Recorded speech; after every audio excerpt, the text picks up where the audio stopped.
Hello, OAS family. It is time for another book review. It's been a while since we've released one of these book reviews, and we're actually re-reviewing a book that we've done in the past. But this was one of the first books that we reviewed, and I can do a better job filming it. And I'm gonna try to say some different things. So today we are reviewing 100 Flowers by O-shi Yang. O-shi Yang is a Ling-nan style artist, and I like to refer to her as like the modern day ambassador to the Lingnan school. So she studied under some very famous Lingnan masters, but I do consider her style of painting a little bit more accessible than some of the classic Lingnan masters. So I think she's a really good artist to study initially if you're interested in this famous Lingnan style of painting. So before we get into the book, we're going to talk about the general statistics. This book is a very popular size. It's 8¼ inches wide by 11¾ inches high. It has approximately 239 pages, and it has text in both Chinese and English. So we're going to get right into the book here. So you can see that books like this do a good job at presenting the value proposition of Chinese flower painting. And that's basically, in the spontaneous style of Chinese painting, the strokes, there's like a limited amount of strokes that are used to depict things. So with a subject like flowers, you can master maybe a handful of strokes, a handful of techniques, and you can unlock a huge amount of subjects, because the great variety of flowers are using the same strokes, but they're just, placing them differently in composition, grouping them differently to represent different petal shapes, but largely it's the same techniques over and over again. So you can see in this one book, she's covering all of these different subjects. So here's all the flowers that are covered, and so it is a really fantastic book to expose you to that value proposition for learning Chinese flower painting. So the first one is the Dendrobium caudatum. So this is a pretty yellow tree flower. So you can see here, this book follows the similar format, which it will show you a sequential breakdown. So here is like the grouping of petals, and then here is the second stage where they're adding the line work in, and then here's the third stage, which is they're detailing the line work and the petal work with some dots. So these are this is this component broken down in 3 stages, and then it shows you a couple different finished compositions featuring the flower. And then there is this is focusing on peony. So a couple finished compositions on the peony here. This is the tree peony. And then we have this sequential breakdown, really great technique here, very popular in Lingnan school, where they are using this transparent white against a colored paper and then filling in the spaces within the white to create some colored accents that hint at that origin of color that you often see in a white flower, where there's a hint of color at the base of the petal, and then it extends out to a more transparent white. And then they fill in the leaves and the stems in the 3rd stage. And then here is another finished composition for the peony. Here is another different technique also that you will see quite frequently in the Lingnan style, which is they start with kind of a color. Oftentimes Lingnan artists are using semi-sized paper, so that because they're using semi-sized paper, they can work wet on wet, or they can layer things on top of each other a little bit more effectively than pure raw paper. So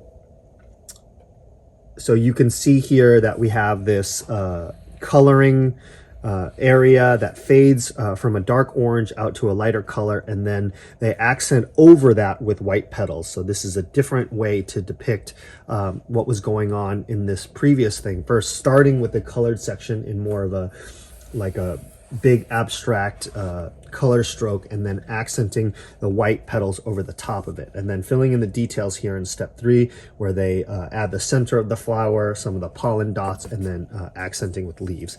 And then here is another finished composition, this time in this round framework. So yet another breakdown in peony, this time in a different style, where they are building the petals in 3 different stages here. So you can see they start painting the center of the flower, and then come around on the outside, and then they add 2 more stages. So I do want to make a comment that this is typically the type of instruction that you will see in many of the Chinese books. And this book is actually originated from a publisher based out of Taiwan. So these are really good books because they feature often much higher quality artwork, and they do a decent job of trying to show you at least some sequential breakdown. But those of you who have followed us for a long time, you may have gotten used to Ningye's instruction, which is more of a stroke by stroke instruction, where he will show you every single stroke and build it one stroke at a time, so that there's never any it's very hard, it's very rarely in that type of instructional book where you'll have to guess. So my recommendation is, if you are reading this book and you're finding this instruction a little bit sparse for you to find usable, I would check out Ningye's instructional guide, Chinese brush painting instructional guide. The gold edition, the new gold edition, has a wonderful camellia lesson. There are a couple flower lessons in there that do the floral subjects stroke by stroke. And once you walk yourself through one of those lessons, then I think you'll feel a little bit more confident to use an instructional resource like this. But I want to say that each book is a trade-off. So for example, this book, although it doesn't focus on as detailed of an instruction, it does cover over 100 subjects. So there's kind of a give and take, right? If you can have a lot of different subjects in a single book, then they have to have less instruction. That's just the nature of the trade-off. So this is that book where you're getting a lot more variety of subjects and compositions, but you have to sacrifice a little bit of detail in the instruction. So one more section of the peony here, this time where they start with that little center of the flower and build it outward, a little green center. And now we're getting into forsythia. So again, 3-stage buildup here. Couple different compositions, one featuring a bird here, and then the other one that just has a more complexly composed cascading branch of petals. And this is the peach blossoms. So beautiful 4-stage breakdown here. And also we have this first time where they are showing us a separate breakdown for a branch or leaf component, so that's nice. A little bit more detail than we've seen previously. A couple examples here, one in this fan shape and another one in circular shape featuring a pair of songbirds. Now going on to Dendrobium. So 6-stage breakdown here of the petals. So this is nice. This is, again, a little bit more detail than we have in the other previous subjects. And then also a separate depiction of the branch work. So this is kind of an elements thing, how to practice the elements. And then here you can see the elements together in this nice finished composition in a fan shape, or this other more rectangular composition with orange flowers. Another example of a different style of Dendrobium, this time using a little bit of like an outline style. So we have a 4-stage breakdown in the petals, 3-stage breakdown in the branches, and then a finished composition here on the right-hand side. So this is the begonia.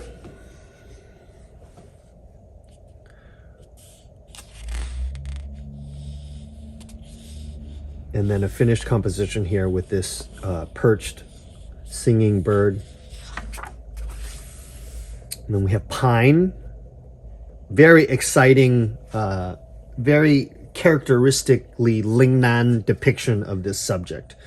You get sort of like the sparseness and the energy and the almost like it's almost like there's so much energy that you could almost describe it as being on the verge of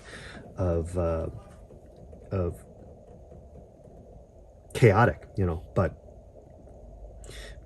just really great, surprising directions for these strokes, and really, really nice depiction of this subject here. And here we have finished composition featuring a bigger pine trunk with 2 perching birds, and then this little extending branch. All right, here is another Dendrobium, this time a yellow one.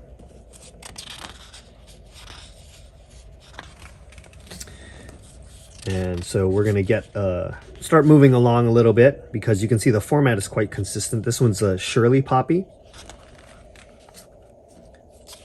And then this is the tawny daylily. Going into the garden balsam. Freesia, amazing color combination here in the depiction of this flower. Not only that we have these sort of like iridescent, or not iridescent, but like you know, these bright purple mixed with orange, and then you have touches of blue in the leaves. So even just seeing a little idea like this can give you a great sense of where to go with a color palette and produce something that has some very strikingly unusually combined colors, but still quite a lot of harmony here. And then here, this fully composed piece of the Freesia. We have the trumpet lily here, 3 stages here, including the stroke work and the outline work. And then here is a finished composition featuring an insect. Sweet basil is the next one. First time we have a depiction of it picked. So that's a nice sort of rendering that implies some type of human interaction with the subject, which is really nice.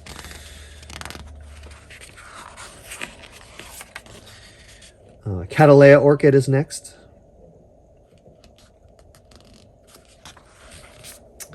Wisteria, one of the iconic flowers in Chinese painting, the wisteria. And then the hyacinth. This is scarlet sage. Very brightly colored flowers here. This is a really nicely composed piece, where they're also showing like this idea where you can fade the detail of the depiction as it goes off into the background. So you have these things here that are quite detailed, including a lot of like lines and fine details, and then as we get away, it gets softer and lighter in color and a little bit more abstract.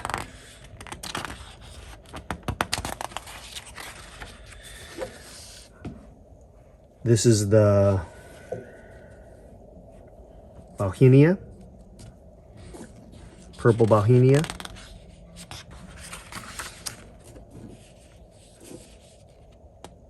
This is the vegetable Mercury. This one is Taiwan cherry. Snapdragons. And then rhododendron. This beautiful like use of the white space to depict the white flower petals. Really nice. Rhododendron here. Continuing rhododendron, this time in a more boneless style without the outlines. This is Cleome.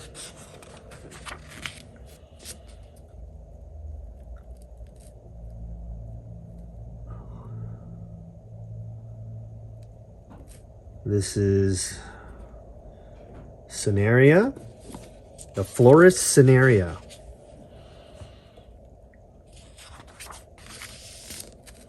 Hydrangea, classic, another classic floral subject. All these three shown in style that features a little bit of outline work. This is Petunia, garden petunia. And then the coral tree, very iconic. If you've ever seen this plant live before, this really does do a nice job of capturing the spirit of it. This is Clivia, Amaryllis,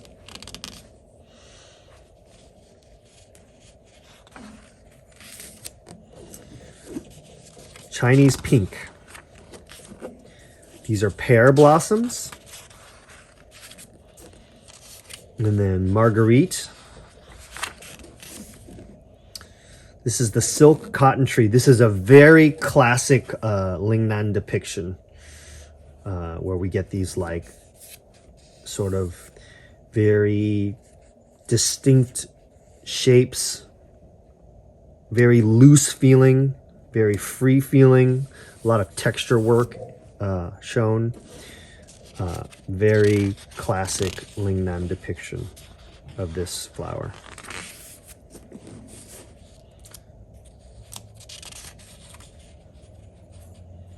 This is Chinese Ixora. This is the violet slipper.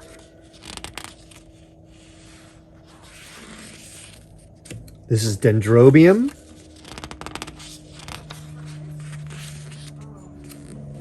And then geranium here.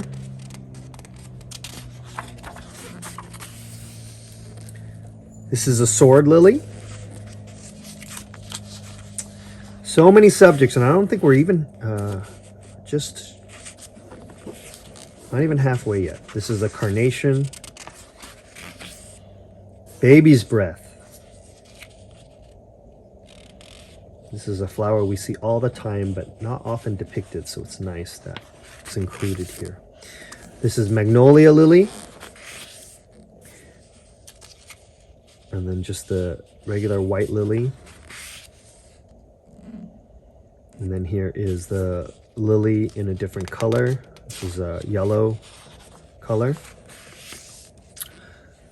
Lotus, one of the most iconic floral subjects. Very interesting technique here for depicting the leaf, which they're sort of, again, building a more abstract coloration in the background and then going over and structuring it with line work. Really nice technique and really fun to do this. Yeah.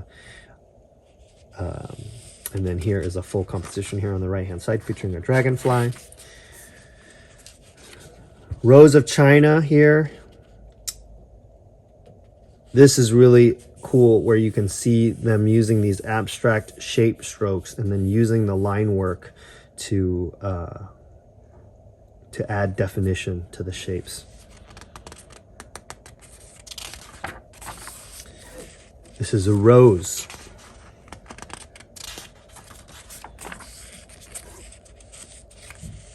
This is Cape Leadwort. This is the water lily. Morning glory. This is very beautiful rendering that shows a lot of white space in the flower, which is really nice. This is the paper flower. Iris. Also another classic floral subject. This one is the Japanese lantern flower. Really great flower for around the New Year's when there's lanterns hanging everywhere. Nice to find lantern inspiration in nature. This is the white magnolia. This is fuchsia. Little ballerina skirts. That's how my father would describe these the spirit of fuchsia when he would teach it in his classes. All right, so this is a European wild pansy, very iconic flower in Western culture. This is the bleeding heart. This is a monthly rose. This is the Bengal clockvine. Rangoon creeper is the next one. And we have a cutleaf ground cherry. Pomegranate. We just released a video on this that features more of the depiction of the fruit, but this is the flower. So you can see here it's that very signature tip that becomes the fruit. And then you can see this composition that depicts both the fruit and the flower. This is the water hyacinth. Canna.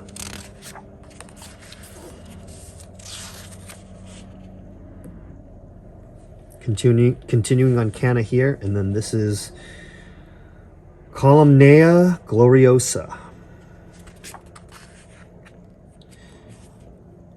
Couple more depictions of Columnea gloriosa. Then this is the pudding pipe tree. Flower here called the flamboyant. Very distinct petal shapes here.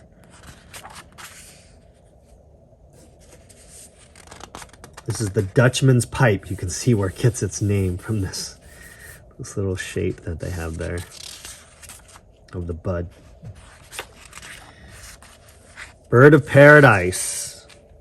This is such a good subject for this style because of the definitive angular nature of the flower. And you can see here, this is very like signature Ling-nan depiction with that striking colors and the use of texture and the freedom. It's really great. All right, this is the trumpet creeper, the sweet-scented oleander. This is the coral vine, sweet peas. This is nice because we get this first idea of these tendril type strokes, which are really fun. We have lots of specialty brushes that are really great at making these little curved lines that they use for depicting the tendrils. Lipstick plant, very clear where this plant gets its name from. This is the sweet flag. And then this is the coxcomb. We have flaming citron here. Four Seasons begonia. This is the fingered citron. This is that very unusual citrus fruit that has like this shape that looks like a hand. And then this is the vegetable sponge.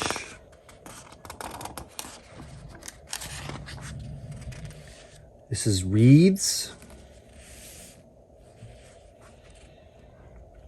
The first time we see something that has this sort of like texture to it.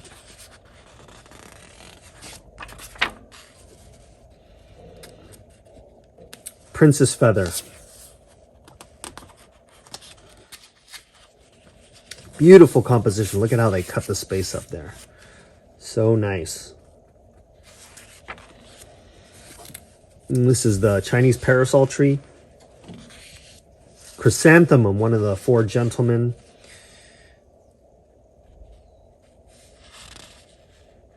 A symbol of the season of autumn. And the four gentlemen are four subjects that are often practiced initially and thought to contain all the strokes that can be used to render all other subjects. So they are sort of like the first four subjects of elementary study. And chrysanthemum is one of them that represents autumn.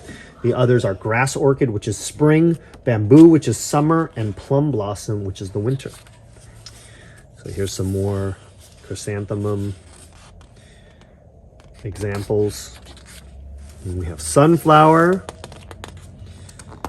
Really great subject for this technique that we've seen already, where they're coming in with these shapes and then defining it afterwards with the lines. This is crepe myrtle. And this is Joseph's coat here.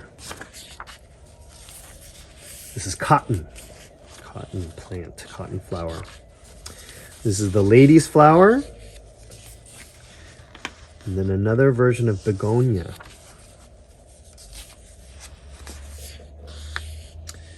Wild ginger.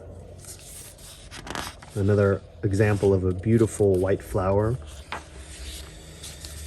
Cotton rose. Camellia. Camellia is often one of the first non-four gentlemen flowers that people focus on. And in fact, I remember my father preferred going to camellia before chrysanthemum because he thought it was an easier flower and also contained strokes that were more common of other flowers. So you can see this camellia has very sort of iconic petal and leaf shapes. And he has a very nice camellia lesson in the Chinese brush painting and instructional guide, the gold edition, and the original edition as well. So this is a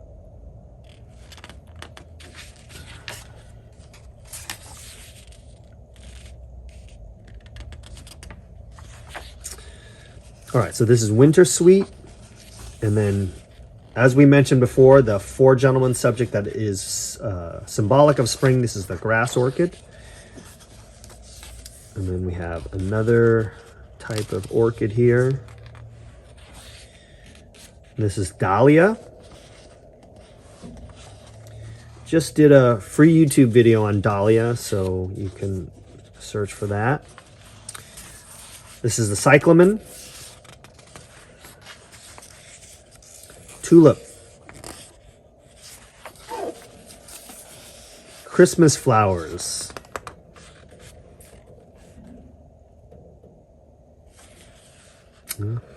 Poinsettia, yeah, probably. And then this is the method of drawing plum blossom.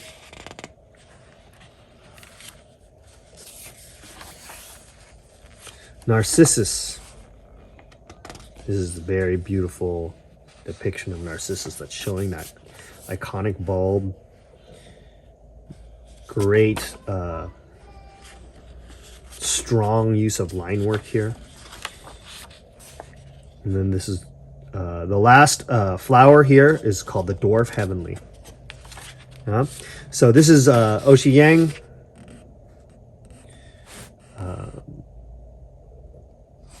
And this is her book 100 Flowers. Yeah. So she also has a book called 100 Birds. So we will probably do another review of that, but we have a review of it published, an older review, but we're going to get around and redo some of these earlier ones so we can get you a little bit higher video quality with a little bit more stationary camera so you can see the books a little bit better. Yeah. So if you're interested in getting 100 Flowers by O-shi Yang, you can find it on our website at orientalartsupply.com. Thank you for watching this video book review. And as always, we wish you happy painting.